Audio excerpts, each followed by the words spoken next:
शुद्ध तूप म्हणजे सगळ्यांच्या आरोग्यासाठी अमृत आहे. पण सध्या आपल्याकडे असलेलं तूप खरंच शुद्ध आहे का? कारण अनेक वेळा मी माझ्या पेशंटना सांगते की तुमच्या आहारात तूप वापरा, तेव्हा मला सगळे पेशंट विचारतात, डॉक्टर आता शुद्ध तूप मिळणारच कुठे? कारण एकतर सध्याच्या काळात दुधाचीच आपल्याला खात्री राहिली नाही, तिथे तूप कसं मिळणार? घरी पण सगळ्यांच्या इतकं तूप बनत नाही, मग काय करायचं? तर याला पर्याय माझ्या मते बदाम तेल. अर्थात तेलाचे तुपाचे गुण वेगळे आहेत, त्याचा शरीरावर होणारा परिणाम सुद्धा वेगवेगळा असतो. पण सध्या भेसळयुक्त डेअरी प्रॉडक्ट्समुळे सगळ्यांना विकतचं तूप घेण्याची काळजी नाही तर भीतीच वाटायला लागली. म्हणून ज्यांना कोरडेपणा आहे, शरीरात वातदोष वाढतो, वाताचीच प्रकृती आहे, पोटाच्या किंवा सांध्यांच्या तक्रारी आहेत, केसांना डोळ्यांना पोषण हवंय, त्यांच्यासाठी सगळ्यात बेस्ट पर्याय आहे तो शुद्ध बदाम तेल. या सगळ्यांसाठी बदाम तेल आपण पोटातनं घेऊ शकतो. अर्थात बाजारात मिळणारं कुठलंही आल्मंड ऑइल पोटातून घेण्यासाठी योग्य नसतं बरं का. बदामाचा सुद्धा एक प्रकार असा असतो ज्यामध्ये सायनाइड तयार करू शकणारा एक घटक असतो. म्हणून पोटातनं घेण्यासाठी कुठलं बदाम तेल चांगलं, कुठलं योग्य, ते सुद्धा आपण आजच्या व्हिडिओत पाहणार आहोत. नमस्कार, अर्हम आयुर्वेदमध्ये तुमचं पुन्हा एकदा मनपूर्वक स्वागत. मी डॉक्टर स्मिता बोरा, आयुर्वेद तज्ज्ञ. बदामाला आयुर्वेदात म्हटलंय वातारी. फार इंटरेस्टिंग नाव आहे. वात म्हणजे आपला वातदोष आणि अरी म्हणजे शत्रू, वाताचा शत्रू. बदाम तेलाविषयी म्हटलंय वातघ्नम, गृहणम, वृष्यम, स्निग्धम, मधुर शीतलम, चक्षुषम, बुद्धिदम, बल्यम, वात पित्तहरम परम. स्निग्ध आहे म्हणजे कोरडेपणा, वातदोष कमी करणारं. गृहण म्हणजे बल देणारं, पोषण देणारं, अशक्तपणा दूर करणारं, बलदायक. चक्षु म्हणजे डोळ्यांसाठी अतिशय हितकर. बुद्धिदम म्हणजे बुद्धिदायक. सगळ्यांना माहिती हा फायदा, पण त्याचं लॉजिक काय माहितीये का? तर आपला ब्रेन किंवा मेंदू उत्तम फंक्शन करण्यासाठी, त्याची कार्यक्षमता चांगली राहण्यासाठी आपल्या आहारात बेस्ट दर्जाचे स्निग्ध पदार्थ हवेत, हे सिद्ध झालेले आहे. बदाम तेलामुळे वात कमी होतो, शरीरातली गती, चंचलपणा कमी होतो, बुद्धीची स्थिरता, एकाग्रता वाढते. आधुनिक दृष्टीनं पाहिलं तर बदाम तेलामध्ये मुख्यतः मोनोसॅच्युरेटेड फॅटी ऍसिड्स, विशेषतः ओलेइक ऍसिड, त्याचबरोबर व्हिटॅमिन ई, अँटीऑक्सिडंट्स भरपूर असतात. आता बदाम तेल जर आपण पोटातनं घेतलं तर होणारे महत्वाचे 5 फायदे. फायदा नंबर 1, पचन. बऱ्याच जणांना सध्या काम बैठे आहे, जागरण भरपूर आहेत, त्यामुळे शरीरात कोरडेपणा, वाढत्या वयामुळे 40-50 नंतर अनेकांना पोट साफ होण्यासाठी रोज काहीतरी घ्यावं लागतं. काय घेतात मग रोज बरेच जण? त्रिफळा चूर्ण, भरपूर रॉ सॅलड्स किंवा स्प्राउट्स, तहान नसताना पाणी. या सगळ्या गोष्टी खरं तर आणखी कोरडेपणा वाढवतात. अशा वेळी तुम्हाला गरज आहे स्निग्धतेची. म्हणून एरंडेल तेल, शुद्ध तूप, बदाम तेल असे स्निग्ध पदार्थ आहारात घेतले तर पचन सुरळीत होतं, लुब्रिकेशन होतं पोटाला आणि जुनाट कॉन्स्टिपेशन कमी होऊ शकतं. फायदा नंबर 2, आपली स्किन आणि केस.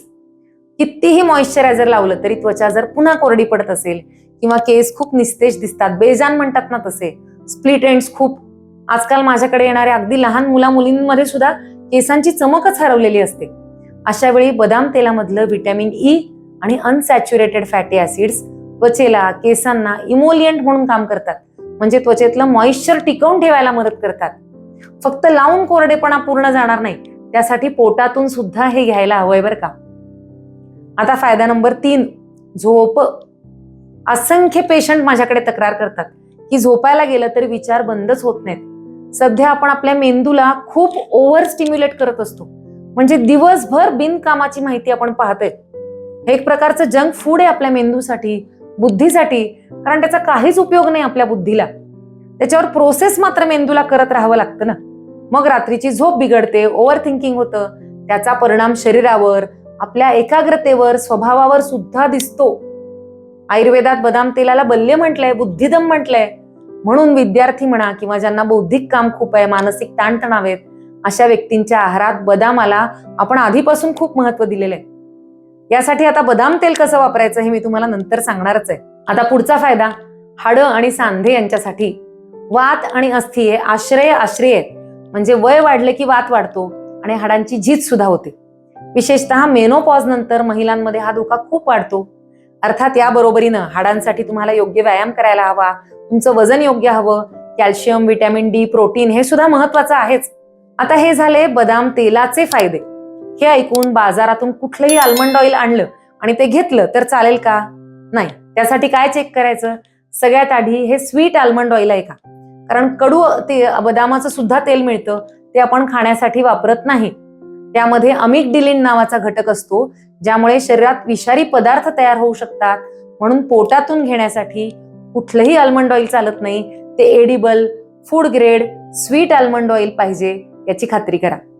दुसरी गोष्ट म्हणजे तेल कसं काढलंय. बाजारात कॉस्मेटिक, रिफाईंड, वेगवेगळ्या प्रकारची प्रोसेस तेल मिळतात. मी मात्र पोटातून घेण्यासाठी लाकडी घाण्यावर काढलेलं तेल घेण्याचा सल्ला पेशंटना देते. म्हणजे हे कोल्ड प्रेस्ड असतं, त्यामुळे हाय टेम्परेचरवर किंवा रिफाईंड केलेलं नसतं. जर बाटलीवर कोल्ड प्रेस लिहिलेलं असेल तर ते चांगलं आहे का, तर ते पण नाही. तेल कशापासून किंवा कुठल्या दर्जाच्या बदामापासून काढले हा आणखी महत्वाचा प्रश्न. बदाम खूप महाग आहेत सध्या, त्यामुळे शुद्ध बदाम तेलाची किंमत जास्त असते. त्यात ते घाण्यावर काढलं तर त्याचं प्रमाण कमी असतं. त्यामुळे जर तुम्हाला 100% कोल्ड प्रेस्ड आल्मंड ऑइल फार स्वस्त मिळत असेल तर तरी सुद्धा तुम्ही तपासून घ्यायला पाहिजे. मी माझ्या पेशंटना आधी सांगायची, तुम्ही बदाम घ्या आणि घाण्यावर तेल काढून घ्या. पण मला खूप जणांनी सांगितलं की एवढ्या कमी प्रमाणात कोणी तेल काढून कसं देईल, घाण्यावाल्यांना तसं चालतच नाही. म्हणून मग आम्ही काय केलं, स्वतः स्वीट आल्मंड्स आणले, लाकडी घाण्यावर उभं राहून तेल तयार करून घेतलं. पोटातून घेण्यासाठी हे फूड ग्रेड आणि त्वचेसाठी, केसांसाठी बाहेरून लावता येईल असं 100% प्युअर आल्मंड ऑइल आपल्या अरहम आयुर्वेदच्या वेबसाईटवर उपलब्ध आहे. आता महत्वाचा प्रश्न, हे वापरायचं कसं. जर तुम्हाला तुपाऐवजी तेल वापरायचं असेल तर जेवणामध्ये तुम्ही 1 चमचा हे तेल घेऊ शकता, किंवा सकाळ संध्याकाळ गरम पाण्यामध्ये टाकून 1 चमचा तेल घ्यायला काही हरकत नाही. विशेषतः वृद्ध आहेत, स्किन खूप ड्राय आहे, अशक्तपणा आहे, त्यांनी घेऊ शकता. लावण्यासाठी त्वचेला, केसांना वापरू शकता. जर खूप ड्राय स्किन आहे, खाज येते, रॅश येते, तर आंघोळीनंतर फक्त अर्धा चमचा तेल घ्यायचं आणि पूर्ण शरीरावर एक पातळ लेअर लावायचा. लगेच ऍब्सॉर्ब होऊन जातो आणि त्वचेला एकदम छान नरिशमेंट मिळते. केसांना लावण्यासाठी थोडं आल्मंड ऑइल, थोडं हेअर ऑइल असं मिक्स करून वापरलं तरी चालेल. खूप जास्त तेल लावलं म्हणजे केसांना खूप फायदा होईल का, तुमचा गैरसमज आहे बरं का असा. खरं तर अगदी थोडं तेल लावलं तरी पुरे होतं, कारण आपली त्वचा किती ऍब्सॉर्ब करते हे महत्वाचं आहे. याचा आणखी महत्वाचा फायदा आहे नस्य करण्यासाठी. स्वस्थ व्यक्तींनी सुद्धा रोज नस्य करायला पाहिजे. रोज रात्री झोपण्यापूर्वी बदाम तेलाचा ड्रॉपर किंवा काचेची बाटली असेल ती गरम पाण्यात 5 मिनिटं ठेवा. कोमट झालं की दोन्ही नाकपुड्यांमध्ये 5-10 थेंब हे तेल टाका.